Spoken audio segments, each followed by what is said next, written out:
Just think for a minute as we come to reflect on today's passage. What was the last decision that you made, that I made, where you thought, I really, really, really do not want to do this, but because you say so, God, because I'm a follower of Jesus, I am going to do it. I'm going to behave in a way that I wouldn't want to do this, but because you're telling me to do it, Lord, we're going to go for that. If that's a hard question to answer, then this passage is something that really should challenge and speak to us and encourage us to kind of pursue God's will. Peter, remember, is writing, this is why he writes a lot about suffering, because he's writing to a persecuted church.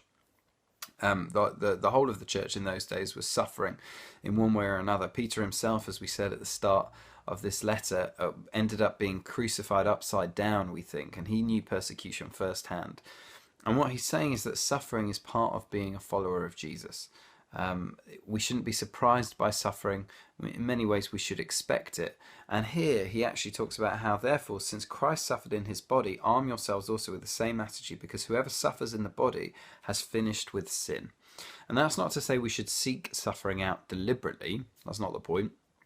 Nor is it to say that if we're not suffering, then clearly we're doing something wrong, because again, suffering isn't the measure of whether or not we're doing well as followers of Jesus. But at the same time, there is a real cost to following Christ.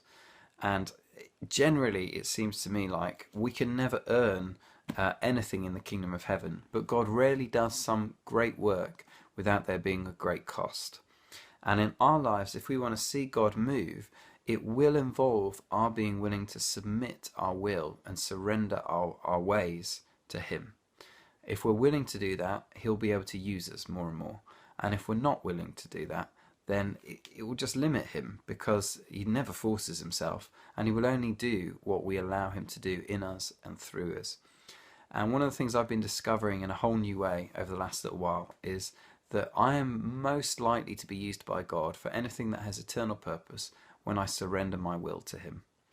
And so there will come moments where He says do this and I really don't want to do it, or He says don't do that and I really would like to do that. But because I've surrendered my will, I will hopefully do what He's saying or not do what I shouldn't be doing. And that, I think, we can take it as something that is spoken of a little bit in verse 1, where it says, arm yourselves with the same attitude. Be willing to submit yourself to your Father in heaven so that sin no longer lives in you. For us today, I suppose all I want to say is that the goal is surrender to His will. And there's a cost to that. But the fruit is amazing, and the joy that comes from it is incredible.